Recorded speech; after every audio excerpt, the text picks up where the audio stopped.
once you discover one simple fact, and that is everything around you that you call life was made up by people that were no smarter than you. Once you learn that, you'll never be the same again. Ok, alors lui c'est Steve Jobs. Dans le monde de la technologie, peu de noms résonnent aussi fort que le sien. C'était un homme qui n'était pas simplement un entrepreneur ou un ingénieur, mais c'était un véritable visionnaire, capable de voir dans le futur avant même qu'il ne prenne forme. When you grow up, you tend to get told that the world is the way it is, and your life is just to live your life inside the world, try not to bash into the walls too much, try to have a nice family life, have fun, save a little money. Mais ce qui est incontestable, c'est que Steve Jobs a transformé le monde moderne. Il a révolutionné la manière dont nous communiquons, la manière dont nous écoutons de la musique et même la manière dont nous travaillons. Bref, il a tout changé. De l'ordinateur personnel aux appareils que nous tenons chaque jour dans nos mains, l'empreinte de Steve Jobs est partout. 3 things. A widescreen iPod with touch controls, a revolutionary mobile phone, and a breakthrough internet communications device.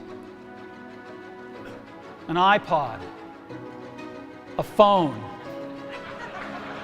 and an internet communicator. Mais derrière ces succès éclatants, il y avait aussi des échecs, des moments de doute et une chute qui aurait pu le briser. Et pourtant, c'est dans ces moments de crise que son génie s'est révélé le plus fort, lui permettant de rebondir et de réinventer non seulement Apple, mais l'industrie technologique toute entière.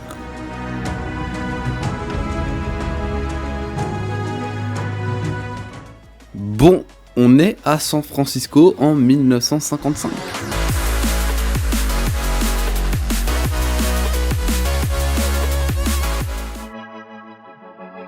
Parce que Steve Jobs naît le 24 février 1955 à San Francisco en Californie et il est rapidement adopté par Paul et Clara Jobs. Et ce génie montre déjà une curiosité insatiable pour la technologie dès son plus jeune âge. Et il grandit dans la Silicon Valley, une région qui deviendra le cœur de l'industrie technologique mondiale. Enfant, Steve démonte des appareils électroniques dans le garage de ses parents, cherchant à comprendre comment ils fonctionnent. Bien, maintenant nous avons un visionnaire, un jeune homme capable de voir le futur, ou plutôt de le créer. Mais il nous manque quelqu'un ayant les capacités techniques pour l'aider, et pendant ses études secondaires, il rencontre Steve Wozniak. And Mark Zuckerberg loves to come out and say that, oh, Apple can do it because they charge a fortune for their products.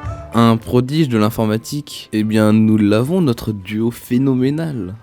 Ensemble, ils forment un duo légendaire, Jobs avec sa vision et son flair pour le design, et Wozniak avec ses talents techniques. En 1976, à seulement 21 ans, Steve Jobs confonde Apple Computer dans le garage de ses parents. Le premier produit d'Apple, l'Apple One 1, est un ordinateur assemblé à la main, simple mais révolutionnaire pour l'époque. Mais c'est l'Apple One 2, lancé en 1977, qui va propulser l'entreprise sur la scène mondiale. L'Apple II est le premier ordinateur personnel accessible au grand public et il change pour toujours la façon dont les gens perçoivent l'informatique.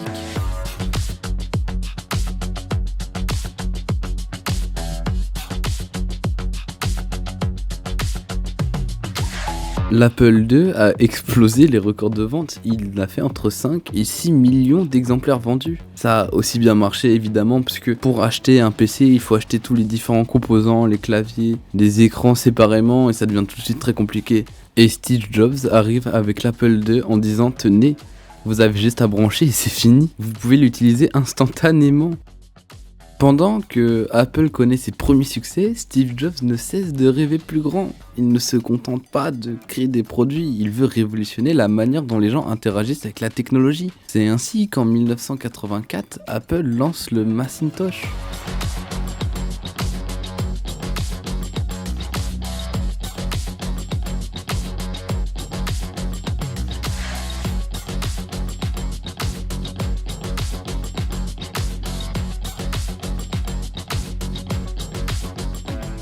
Le premier ordinateur grand public avec une interface graphique et une souris. On s'en rend pas compte comme ça, mais une souris, c'est une folie pour l'époque.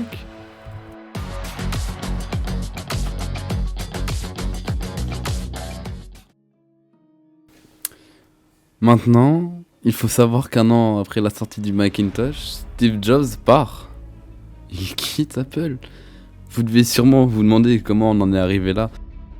Vous pouvez essayer d'y réfléchir, même si je vous le dis dans à peu près 30 secondes. Ça, c'est IBM, l'une des plus grandes entreprises informatiques de l'époque. Et vu comment l'Apple II a fonctionné, ils ont dû tout donner pour revenir dans le marché. Au final, ils ont sorti l'IBM PC, faisant concurrence à l'Apple III. Juste, si je vous en ai pas encore parlé, c'est parce que ça flop totalement. Les ventes sont quasiment inexistantes et c'est même pour ça que IBM a sauté sur l'occasion. L'Apple III était tout simplement raté. Et IBM, avec ce coup de génie, ils ont dépassé le nombre de ventes de l'Apple II. Si on s'intéresse à la manière de penser de Steve Jobs, on peut vite comprendre pourquoi il a été viré. C'est simple, il voulait toujours plus. Il en demandait toujours plus aux équipes. Certes, ils ont sorti le Macintosh, mais sous quelles conditions ? Et cette quête de perfection et cette ambition gigantesque de changer le monde vont également causer des tensions internes. Steve Jobs est exigeant, il est parfois difficile à suivre, et en 1985, après des désaccords avec le conseil d'administration d'Apple, il est contraint de quitter l'entreprise qu'il a fondée. We're going to talk about Apple Watch, AirPods, and iPhone.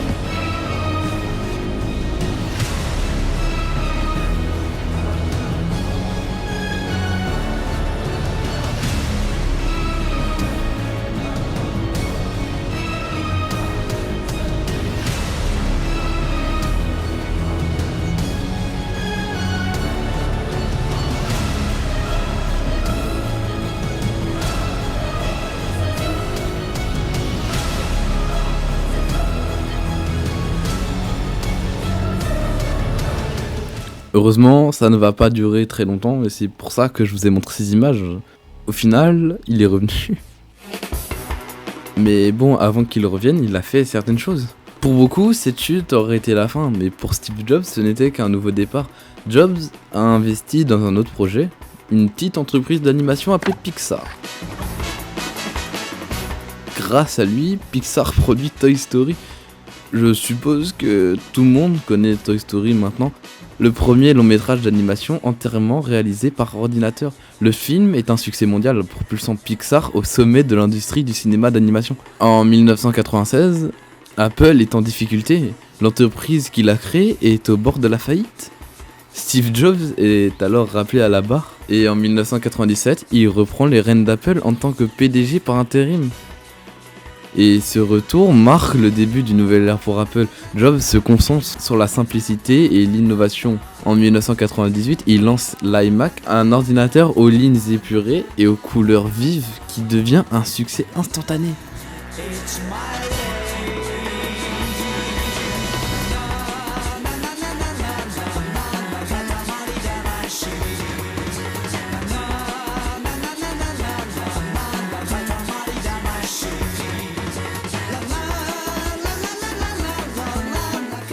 Le retour de Steve Jobs ne se limite pas à sauver l'entreprise, parce qu'en 2001, Steve Jobs s'attaque à une autre technologie. Il lance l'iPod. Is a widescreen iPod with touch controls.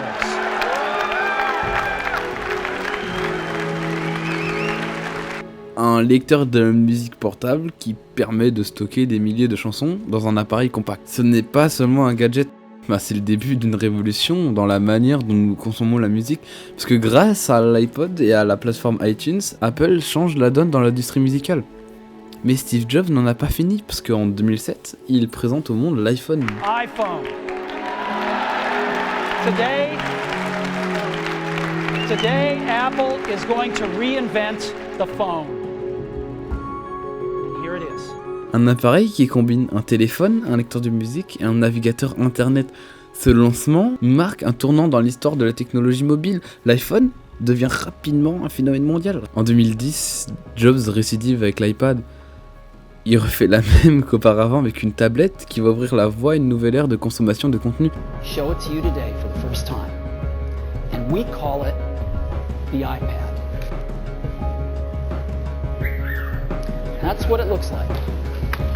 Very thin. Just like this. En moins de 10 ans, Apple, sous la direction de Jobs, a transformé non seulement l'industrie technologique, mais aussi celle de la musique, de la téléphonie mobile et du divertissement. Mais bon, comme dans chaque histoire, il y a un début et il y a une fin, parce que malgré ses triomphes personnels, Steve Jobs est confronté à un autre combat qui, lui, est plus personnel. Parce qu'en 2004, il est diagnostiqué avec une forme rare de cancer du pancréas. Parce qu'au fil des ans, sa santé se détériore, mais cela ne l'empêche pas de continuer à travailler et à innover, parce qu'en 2011, même s'il est affaibli par sa maladie, Steve Jobs démissionne de son poste de PDG d'Apple et il a eu le courage de l'annoncer publiquement et de l'annoncer surtout à tous les fans d'Apple en 2011. I'm very happy to be here today with you all. And as some of you may know, about 5 months ago, I had a liver transplant. So I now have the liver of a mid-20s person who died in a car crash and was generous enough to donate their organs. And I wouldn't be here without such generosity. So I hope all of us can be as generous and elect to become organ donors. I'd like to take a moment and thank everybody in the Apple community for the heartfelt support I got too. It really meant a lot. And I'd also like to especially thank Tim Cook and the entire executive team of Apple. They really rose to the occasion and ran the company very ably in that difficult period. So thank you guys. Let's give them a round of applause. Le 5 octobre 2001, Steve Jobs s'éteint à l'âge de 56 ans. Sa disparition laisse un vide immense dans le monde de la technologie et de l'innovation, mais son héritage continue de vivre à travers les produits qu'il a créés. Il a inspiré une génération d'entrepreneurs à repousser les limites du possible, parce que s'il n'avait pas continué d'entreprendre son rêve, personne n'aurait connu l'iPhone. C'était Orm. À bientôt.